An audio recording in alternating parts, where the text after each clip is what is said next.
Helen Scott, who teaches in the English department at the University of Vermont and has edited 2 collections of Rosa Luxemburg's writings. One, The Essential Rosa Luxemburg, published by Haymarket Books, and the other, a more recent collection called Socialism or Barbarism, published by Pluto Press, and she's speaking on rebuilding the international Rosa Luxemburg and the Comintern.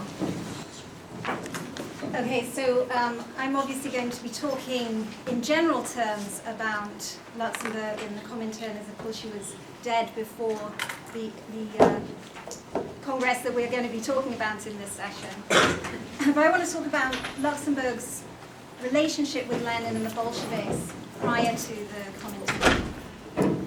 Luxemburg and Lenin were foremost leaders of social democracy's international left. They shared much. They shared an enduring faith in working class self-emancipation, a commitment to revolution, an understanding of socialists as the tribune of the oppressed, and principled opposition to imperialism and war. They were frequently allied in the struggle against reformism. They collaborated in Finland after the defeat of the 1905 revolution. They co-authored the landmark anti-war amendment at the Stuttgart Congress of 1907, and myths about Luxemburg's worship of spontaneity notwithstanding, they both spent their lives building socialist organization. They, with the rest of the Second International, looked to Germany's Social Democratic Party, based on the 1891 Erfurt's program commitment to the maximum and minimum programs. And they both, of course, famously denounced the Second International in 1914, when the leadership of the vast majority of the parties in the International abandoned international working class solidarity to support the imperialist war efforts of their respective nations. Throughout their lives, Lenin and Luxemburg often disagreed on particular issues, most notably, I would say, the national question. They did so consistently and fiercely. But they were on the same side of many more battles. And even their sharp polemical arguments are testimony to their shared commitment as Marxists to democratic open debate as a precondition to political clarity in theory and practice. And yet, despite this, there is a perennial orthodoxy that Luxemburg's political legacy is antithetical to that of Lenin and, in extension, the Bolsheviks. Reviews surrounding the recent publication of Luxemburg's letters by Verso illustrate the ubiquity of this tendency. And these aren't fresh insights gleaned from the newly available material, but they are old myths drawn from an extant reservoir of disinformation about Lenin. What Lars Lees, discussing what is to be done, calls the textbook interpretation, the wide and long-standing consensus that is unsubstantiated yet reinforced by repetition. That is, Lenin was anti-democratic, totalitarian, paved the way for Stalinism, and was personally joyless, domineering, and compulsive, and had a big head. As has been argued elsewhere, this is a groundless caricature of Lenin that disregards copious evidence to the contrary. And equally, although she is on the favoured side of the good revolutionary, bad revolutionary polarity, the false opposition also produces a caricatured Luxemburg. Where Lenin is hard, intellectual, and singular, Luxemburg is soft, emotional, and complex. And this depiction takes many forms, from Bertram Wolfe, who admired Luxemburg's, quote, longing to conquer in storm and passion, and her slight and weak body and large, expressive, beautiful eyes, to Jonathan Rabb's novel Rosa, which looks for the poetic soul buried beneath, quote, the woman who shouted down to the crowds. Now, the sexist assumption here that Luxemburg was essentially different from the male socialists of her era, that men can devote themselves to a political cause but not women, can be seen both in the vitriol hurled at Luxembourg in her day by hostile contemporaries, but also in ostensibly friendly retrospective studies.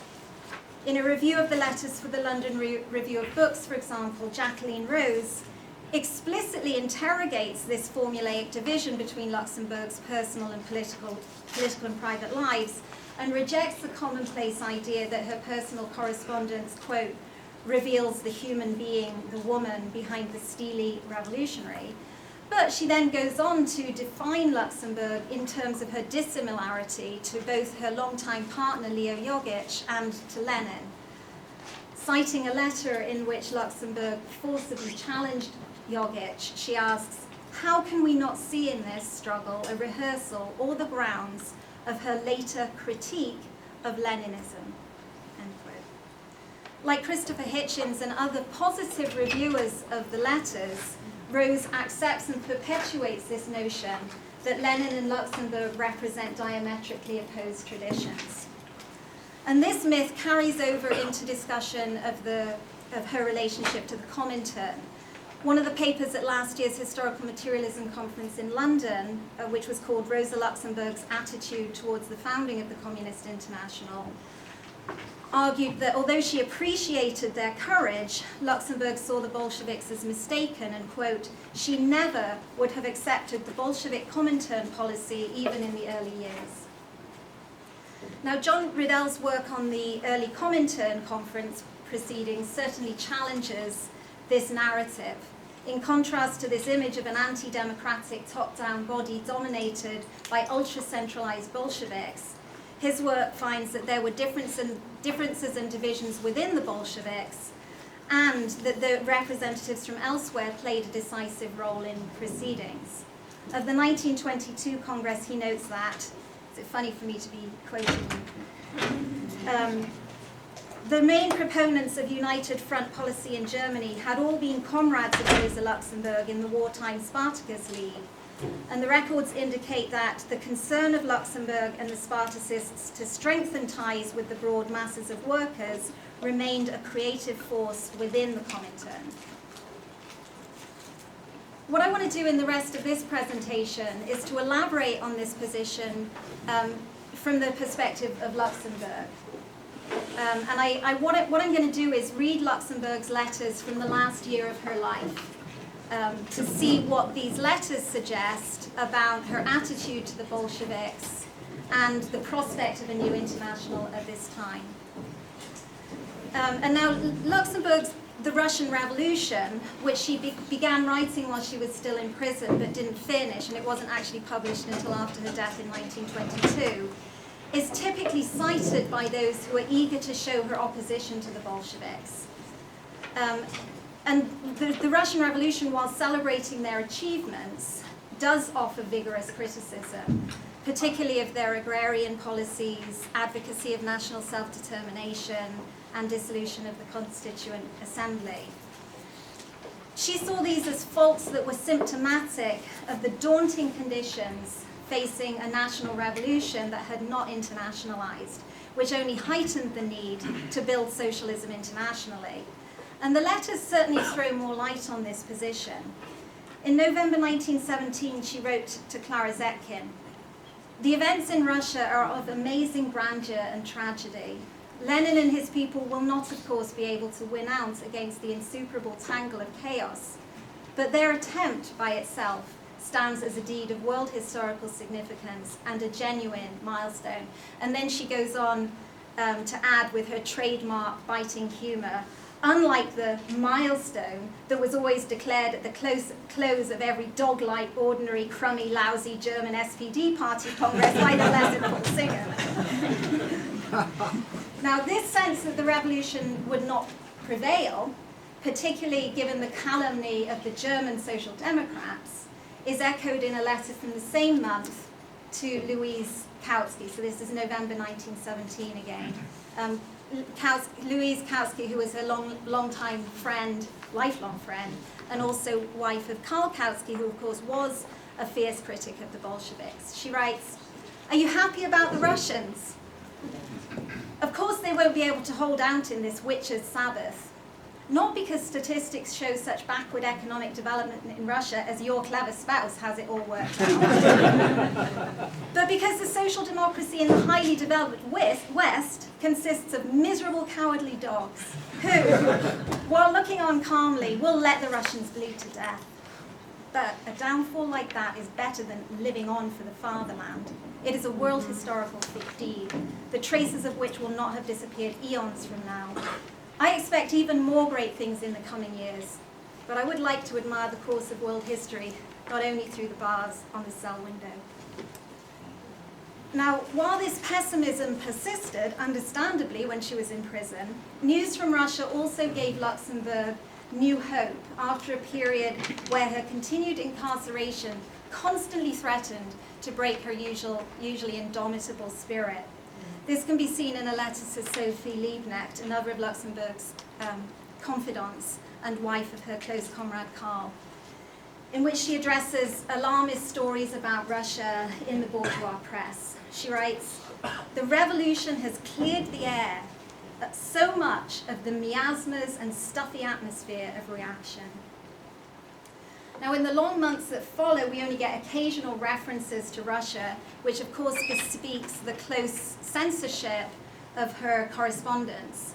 In the summer of 1918, she writes to her Polish comrade Julian Marszalewski of her frustration at this continuing restraint on what information she's able to receive and what she's able to express. She writes, "I can communicate only opinions and impressions because information reaches me only third hand about the actual state of affairs in Russia. But the impression given me by the latest turn of events is generally abysmal. One would like to give the Bolsheviks a terrible tongue lashing." She goes on to say, "Perhaps these things don't make such a disastrous impression on you there, in the midst of the chaos, as they do here." Now, this letter and others that follow allude to the fact that Luxemburg's comrades in the SDK-PIL, the Polish party that she helped found and then lead in exile, had joined the Bolsheviks, and many of them had taken positions in the revolutionary government and army. She wrote to one of them, Stepan Bratman-Brodowski, in September 1918, and a footnote here explains that Jos here refers not only to her comrade Joseph Jasinski personally, but also all of the Polish comrades, and in some cases the Bolsheviks as a whole in Russia. She writes, "I see that you two are not totally enthusiastic about Jos's activities. At present, one must constantly take into consideration the disastrous situation of the entire history there in their country, and that very much restricts criticism. And yet, as you yourself will surely see in a short time, it is impossible to remain completely silent." At the end of September, she writes again to Julian Marszalewski in response to his letter where he talks about the disastrous situation in Russia. She writes, "It is clear that, under such conditions, i.e. being caught in the pincers of the imperialist powers from all sides, neither socialism nor the dictatorship of the proletariat can become a reality, but at the most what will come about is a caricature of both." And then she goes on to criticize the Brest Treaty, which she opposed from the beginning, and also new supplementary agreements to that treaty. Now, these are exactly the comments that are seized upon by those who are eager to establish Luxemburg's antipathy to the Bolsheviks. But what is striking about these passages is the extent to which Luxemburg is identifying the conditions over and above the policies of the Bolsheviks. The other thing is that she is just as critical of her own group in Germany, the Spartacists. Of the Spartacus letters and other literature, she writes, "The work has gone to the dogs since Leo's illness. They're all softies. And besides, they have no time for the work. Surely some terrible things will have to happen before these people bestir themselves and start to move." What is most evident in this period is this fear that the revolution will not spread. In that same letter she writes, "The scandal for socialism will be definitive if once again peace is dictated by canon, American canon this time, rather than by the action of the proletariat. Nevertheless, perhaps something will start to move under the pressure of events." And a month later, of course, something did start to move. A revolt by sailors in the German Navy on November the 3rd and 4th, which led to a general mutiny, a general strike, and the formation of workers' and soldiers' councils across Germany. Within days, the monarchy was toppled, the Kaiser exiled, and a republic proclaimed. And the start of the German Revolution freed Luxembourg and gave renewed vigor to the prospect of international socialist revolution. The day after her release, Luxembourg spoke at a mass rally and demonstration at Breslau before going to Berlin, where she threw herself into revolutionary activity, helping to launch the KPD, the German Communist Party, at the end of December. A letter to Clara Zetkin from December 25th, 1918, conveys a sense of what those last months of her life were like. She writes, "I am chained to the editorial office, and every day I am there until midnight. On top of that, almost every day, from early in the morning, there are conferences and discussions and public meetings in between. And, as a change of pace, every few days there come urgent warnings that Carl and I are threatened by gangs of killers. I've been living this way, in the midst of tumult and turmoil, and all in a rush from the first moment." So from being the outsider criticizing from afar, she becomes a participant in the midst of tumult and turmoil, responding now to criticisms from those still on the outside. In answer to a letter from Clara Zetkin criticizing the Spartacists' non-participation in the January elections, which Luxembourg had argued against, she writes, "Our defeat was only the triumph of a rather childish, half-baked, one-dimensional radicalism. Don't forget that the Spartacists are, for the most part, a fresh new generation, free of the stupefying traditions of the grand old party tried and true. And that must be viewed in both its aspects of light and shade." She continues, "Your judgment of the matter is quite different from ours, because unfortunately you now have no feeling for the details as we do, and moreover, a feeling for the particular situation for which one would require the experience of direct observation." A slightly earlier letter to Adolf Warski directly addresses the attitudes to the Bolsheviks taken by herself and her parties in Poland and Germany. And this letter, more than any other for me, illuminates her stance to the Comintern, and that's why I'm going to end on it. And this is a very long quote, but I think it's worth it. "If our party in Poland is full of enthusiasm for Bolshevism, and at the same time, in a secretly printed pamphlet, has come out against the Brest Peace Treaty of the Bolsheviks and against their use of the propaganda slogan, self-determination of nations, then it is enthusiasm combined with critical thought. What more could we want of ourselves? I too shared all your reservations and misgivings, but I've dropped them on the most important questions, and on many questions I did not go as far as you. The use of terror indicates great weakness, certainly, but it is directed against internal enemies who base their hopes on the existence of capitalism outside of Russia, receiving support and encouragement from it. With the coming of the European Revolution, the Russian counter-revolutionaries will lose not only support from abroad, but also, what's more important, their courage. Thus, the Bolshevik use of terror is above all an expression of the weakness of the European proletariat. Certainly, the agrarian relations that have been established are the most dangerous aspect, the worst sore spot of the Russian Revolution. But here too, there is a truth that applies. Even the greatest revolution can accomplish only that which has ripened as a result of historical developments. Enthusiasm combined with critical thought. Surely this was and would have been Luxembourg's continued attitude towards the Comintern had she not been murdered on January 18th. And there is every reason to suppose that she would have continued to fight for the internationalization of the revolution alongside Lenin and the Bolsheviks. I'm going to end there.